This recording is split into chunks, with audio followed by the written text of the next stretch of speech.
So can you start off by telling us your name and spelling it for us, please? My name is Chris McVay, Christina, Christina, MCV as in victory, AY. And what is your connection to Kent State? Today or then? However you- I was a freshman in 1970, 69, fall of 69. I had just left a Catholic girls' boarding school, which was at a convent in the middle of the woods in Pennsylvania, very protected environment. And I'm from Kent. My mother sent me there because she thought I needed discipline. But I wanted to go to college here and started in the fall. And was just in time for all the big events of the spring. Now I teach here. I have taught here since '84.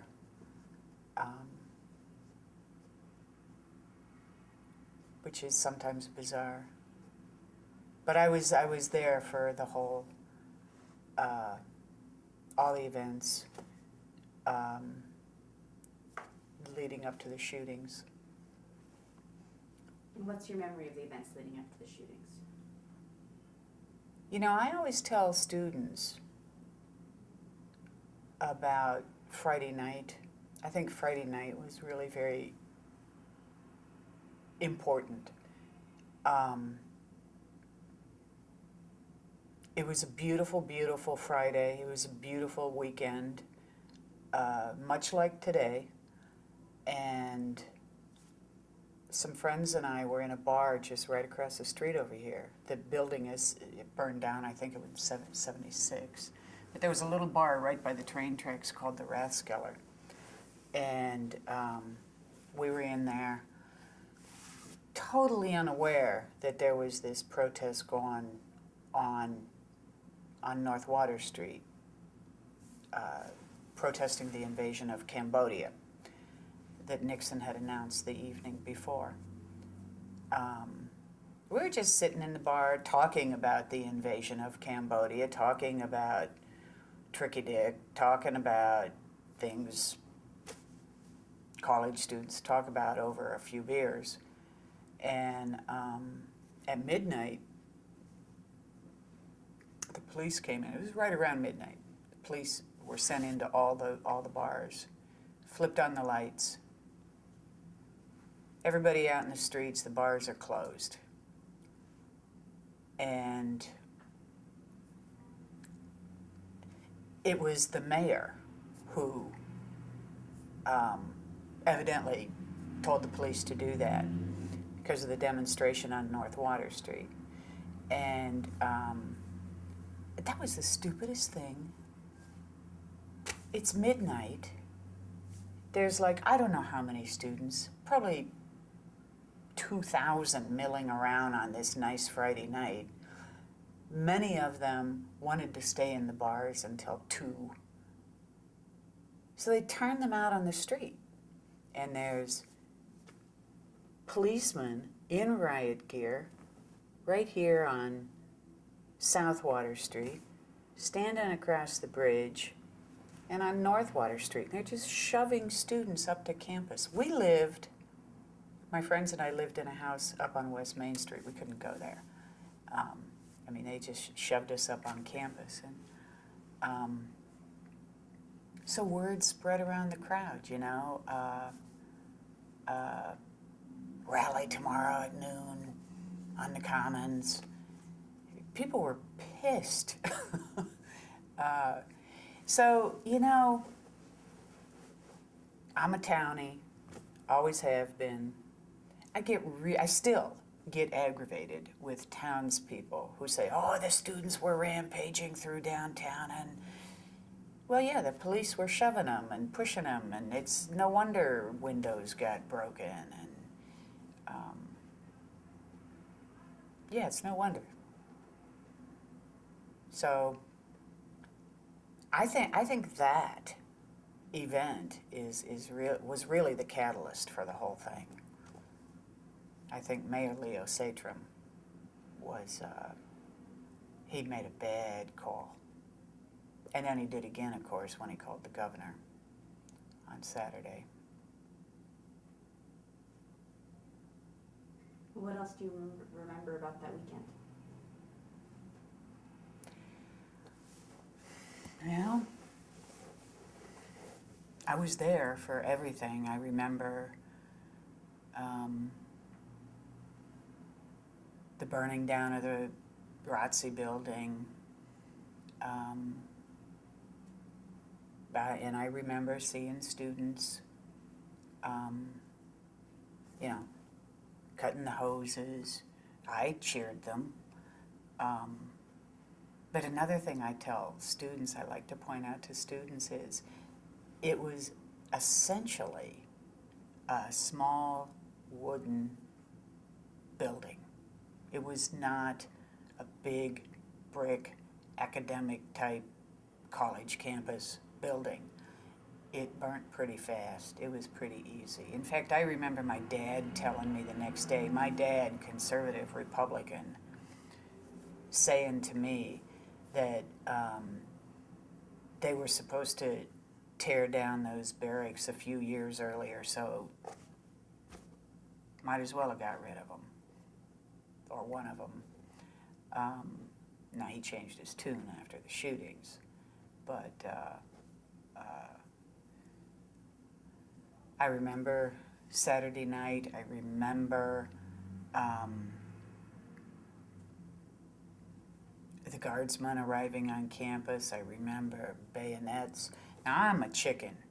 I do not ever put myself in the place, at least I thought, in a place where I was going to get hurt. When the guardsmen hurled tear gas canisters, and some of these guys would run up, pick them up, and throw them back, I was in awe. I was like, damn, how can you be that brave? It was important to me to be there because I did not, and had not for a long time, believed in the Vietnam War. I knew plenty of guys who had gone, and, they were coming back telling us, there's no way, we're going to win this war. It's useless. And I didn't want my brother going over there, my little brother, to get drafted and maybe killed over a useless war. So I was strongly anti-war. I was went to anti-war demonstrations in D.C. and so to me, this was just more of that. I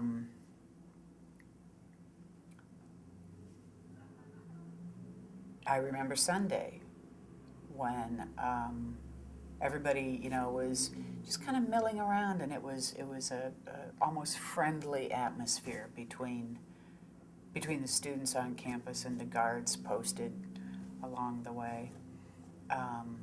We went up to look at the burned out ROTC building. And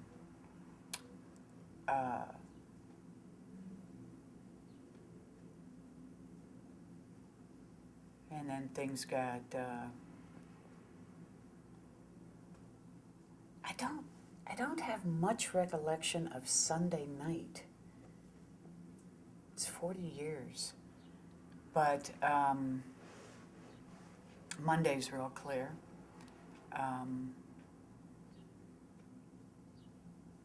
Everybody knew, that there was this rally called for noon, and I was down at the Student Center, which is the building I teach in now, and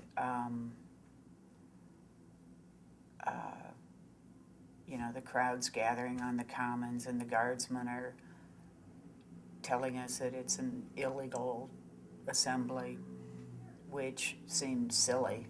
It's a college campus, for Pete's sake. People assemble. and then, the tear gas started again, and I got a good dose of it. And it was in my eyes. I couldn't see. It hurt. Somebody, I don't know who,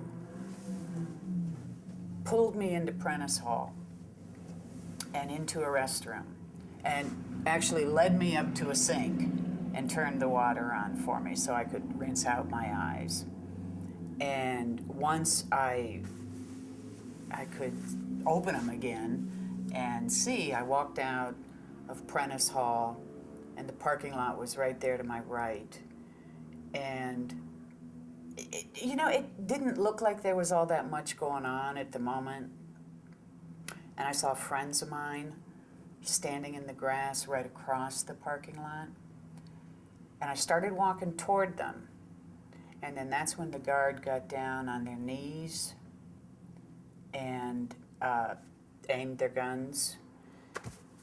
And as naive as I was, and as, sheltered middle-class white kid fresh from a convent school in Pennsylvania, it never occurred to me that those guns were loaded. Never.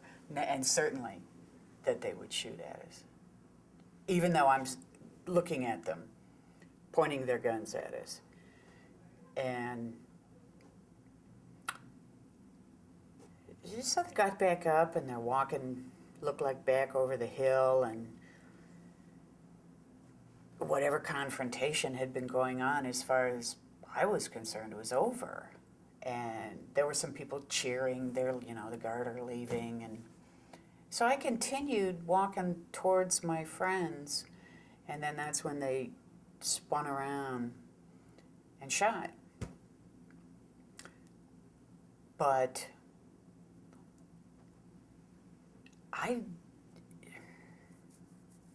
call me slow.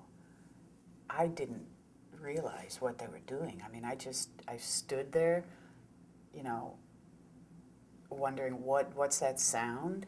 It sounded like, it didn't sound as loud as I thought gunfire would sound. And I looked at them, and they're pointing their guns at us, and you could see, wisps of smoke coming out of the barrels of the gun. You could hear glass busting in car windows. You could see bullets hitting the ground, and,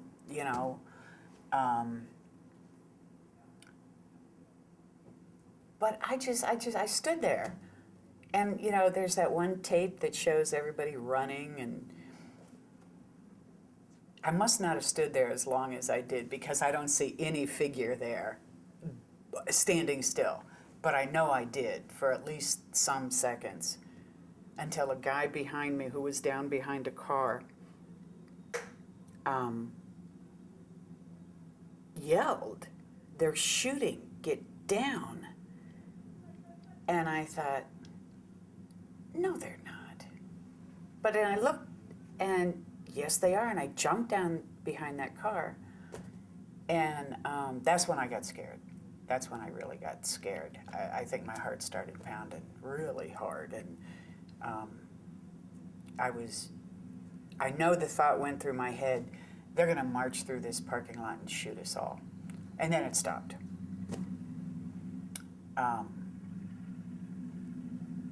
So it's amazing, what you can think in a matter of, and not think in a matter of a few seconds. But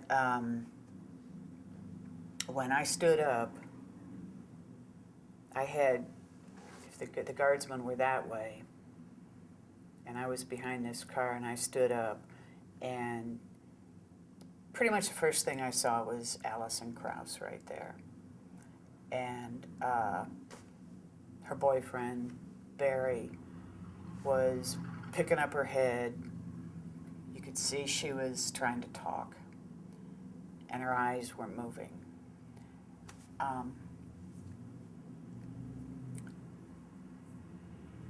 And you could see that she was shot in the side, and there was a lot of blood. My mother had always said, if you can't help, get out of the way. So I I backed off. And then I started walking toward the front of the parking lot where the guardsman had been, and there was Jeff Miller. I didn't know Allison. She was a familiar face. I'd seen her around a lot. I think we kind of hung out at the same places. And Jeff, I kind of knew. As soon as I saw him and he's face down, I knew exactly who it was, partly because of the shirt he had on. But boy, I think when I saw Allison, I think I still didn't believe that she had been shot. I don't know what I thought, maybe, flying glass or something. But there was no doubt Jeff Miller's dead. It was just a river of blood flowing down the slope of the parking lot there. And I think I went into shock. I sat down on the curb. I remember hearing sirens. I remember a lot of people screaming and crying, and I could not tell you how long I sat there.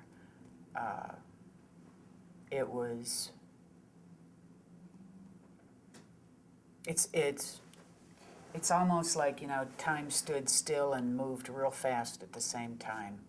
So I don't know. I know at some point there was it was almost like a movement, an orchestrated movement, but it wasn't, of students angry and rushing back over the hill like they were going to go attack the guardsmen. And that's when Glenn Frank and some other professors famously got that whole group of students to sit down. And when he said that they have shot people and people are dead, that was the first time somebody said those words. That was pretty powerful. And of course, it was shortly after that they got everybody off campus fast. I just walked up to the house I lived in on West Main.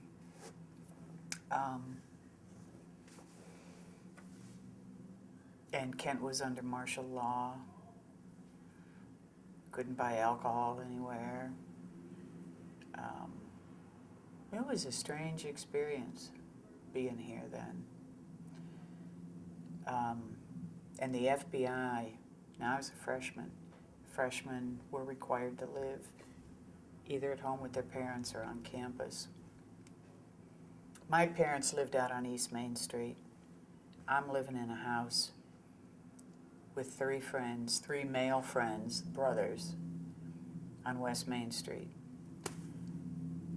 I think it was only a matter of days, 2, 3, maybe 4 days after the shootings. The FBI showed up at my mother's house, and because I had been identified in photographs. And my mother was embarrassed by the fact that I was living in a house with guys, and so she did not want to tell them where I was. She said, well, she's not home right now, but if you want to come back tomorrow, I'll make sure she's here. So she called me. The FBI were here. They want to talk to you. They're going to be here tomorrow at 2. You have to be here. And I'm like, I don't think so. I had no interest. in talking to the FBI. I mean, as far as I was concerned, you know, they were part of the establishment. They were,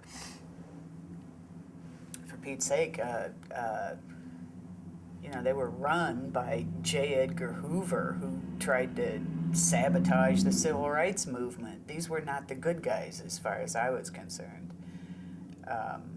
So they came back to my mother's at 2 o'clock the next day, and I was not there. Oh, she was so mad at me. She thought I was really going to get in trouble. But she promised them, oh, I'll have her here tomorrow. But the third day, they found me at that house on West Main. I have no clue how they did. I did not use that address on anything. So how they found me, I don't know. But they showed up at the front door, and they ended up coming in and talking to all of us there. All but one of us had been in the parking lot. In fact, those were the friends I was walking across the parking lot to see when they fired on us. And as it turned out, the FBI came out and, you know, said that the students were not at fault. Many months later, when they issued their report, but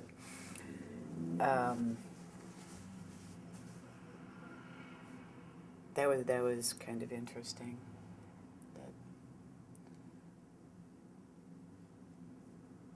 I wish I knew how that. I suppose I could find out now. Dig around in some of those files. But anyway,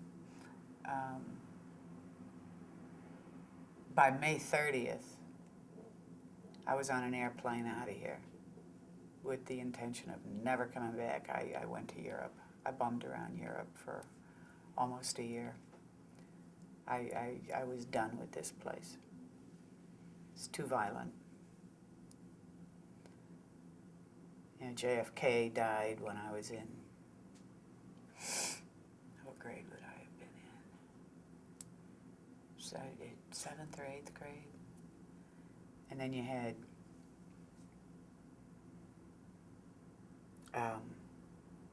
Malcolm X,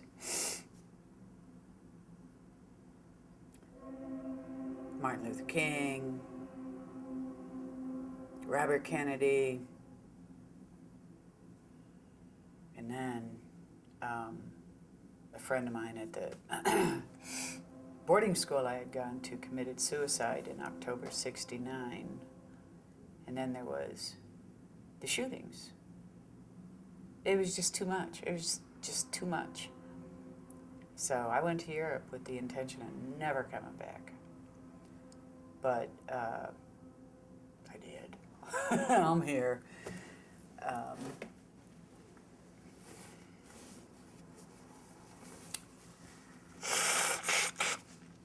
I came back, got an undergraduate degree, went to graduate school at Ohio State, got a Fulbright, went to school in Germany for a while.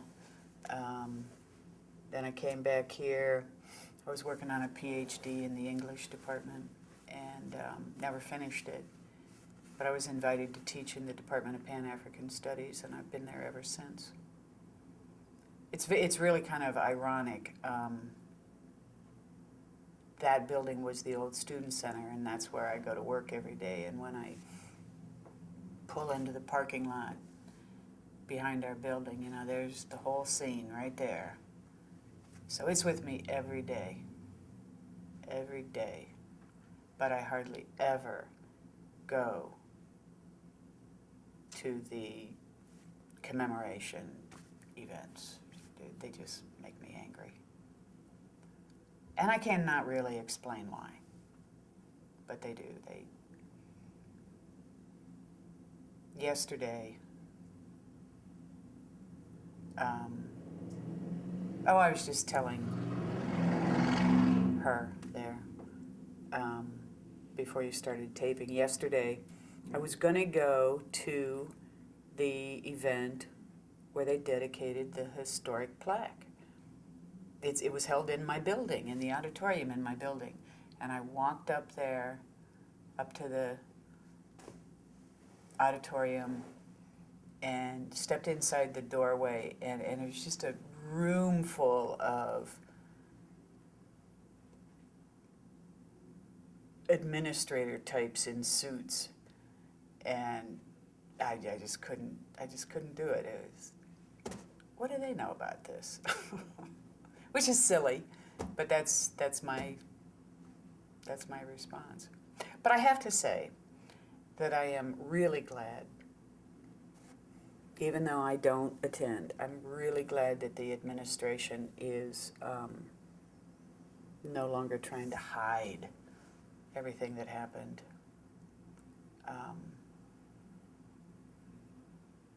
I think that that's a good move, even though I don't want to come to their events. I did go, actually, in 1988. Well, I went to the first, I was back from Europe. I went to the first, but they weren't even calling it a commemoration yet. But Dick Gregory, the black anti-war activist and comedian, spoke in Memorial Gym. It was excellent. It was excellent. He had that place packed. But after that, I didn't go to any more until 1988, when my son, my 16-year-old son, was in high school here at Roosevelt. And he was taking a class called Violence in America. And they were going to do a field trip to the May 4th events. Now, my son had grown up listening to me talk about it. But I thought, well, you know, maybe I should go sit out there and listen to what Jake is going to hear, because he might come home, you know, with questions, comments, and I want to know, you know, what he's referring to. It was a gorgeous day in 1988, just like today, just like in 1970.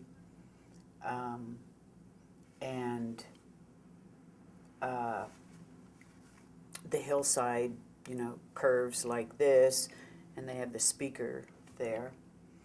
So, you know, I didn't want to embarrass my 16-year-old son by hanging out with him and his classmates. So I went and sat on the other side of the hill, and I was watching him, and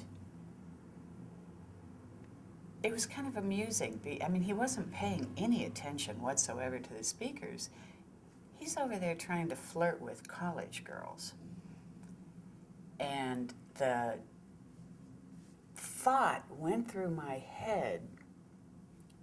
I don't know where it came from, just went through my head. What a shame Alison Krauss can't be here watching her son flirt with college girls. And then I started crying. I had not cried. I didn't even realize it. I had not cried in 18 years. I had never once cried over the whole thing. I really started crying. I had to leave. And it makes me cry now. I think I was, I don't know, carrying around a lot of anger. But, so, yeah, I don't go to most of these things. Not because I'm afraid I'll cry, but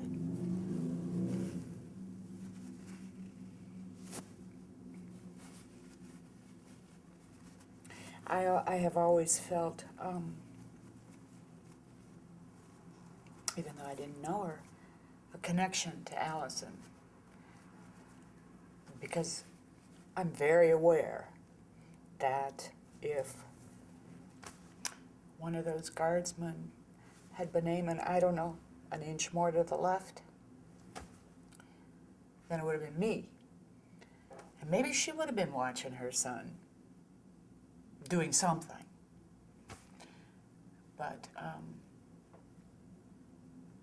so when I saw you guys were doing this, I thought, well, I don't usually participate in these things, but I should do this.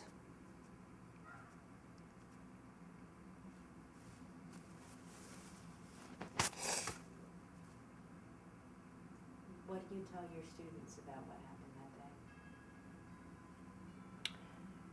I tell them I cannot be unbiased.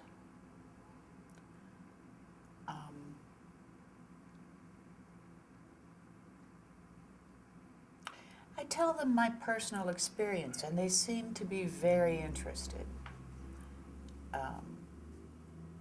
in my point of view, in what I saw. Yesterday I was talking to one class,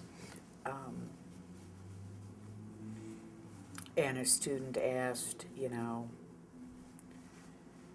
about students throwing bricks and stones and, at the guardsmen. And, I told her, I saw guys throwing tear gas canisters back at the guard.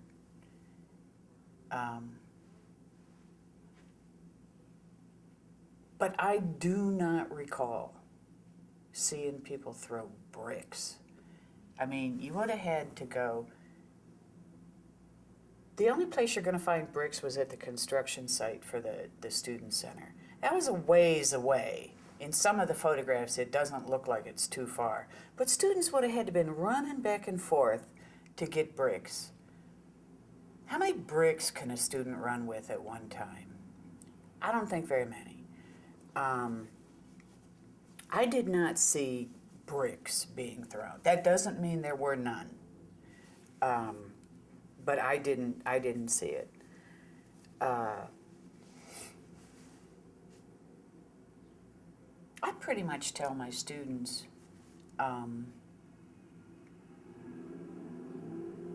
what I've told you here today.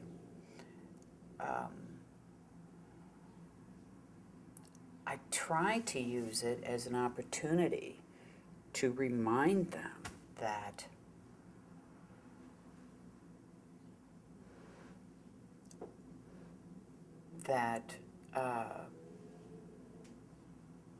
we have a right to speak out. I know for a while, and I don't know if this is still the case, but I think it was back during the Gulf War, and the May 4th Task Force students had organized some protests, and a few people got arrested, and there were protests at other universities, colleges and universities, and the upshot of it was that colleges and universities tried to insist, they made rules so that before students could hold a demonstration against something, they had to get a permit of some sort from the university. And I think this was a trend that swept across college campuses, that these demonstrations could only take place in what universities called free speech zones. And they were literally physical places designated a free speech zone. I think that should have been protested. The entire country is a free speech zone. That just made no sense to me. And students, it seemed to me, most of the students seemed to think it was reasonable. I found that kind of scary. What was the question you asked? The question is what you tell your students. Okay. Okay. So yeah, I try to point out to students that, you got to question rules, question authority. That was a good one. Used to have stick or question authority.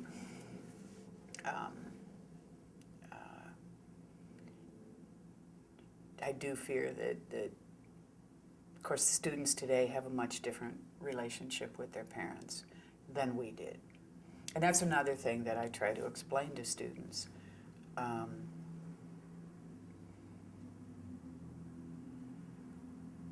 You know, they talked back in that day about the generation gap, and it was real. It was real. And there was a reason for it. My generation was pretty well educated. We had the Vietnam War, and more specifically the draft, hanging over our heads. We were paying attention to the news. And we were looking at the world that our parents' generation was passing on to us. And it had serious problems. I mean, our parents tolerated Jim Crow segregation, racial prejudice, exploitation of all kinds of cheap labor, and the Red Scare, which was really a joke. You know, I'm from the generation where we did the duck and cover thing in school. We knew that was bullshit when we were little. We didn't know the word to call it. I didn't, at least. But yeah, it didn't look like a world we wanted to inherit. So yeah, there was a real generation gap there. Unlike kids today, who I'm sometimes amazed when students talk about the close relationship they have with their mother or their father, or both their parents, And on some levels, I was close to my parents. I certainly became much closer to them after I became a parent myself. But boy, when I was an undergraduate, no. So I think that's an important ingredient they need to understand. Well, thank you so much for coming and sharing your story with us today. Thank you for doing this.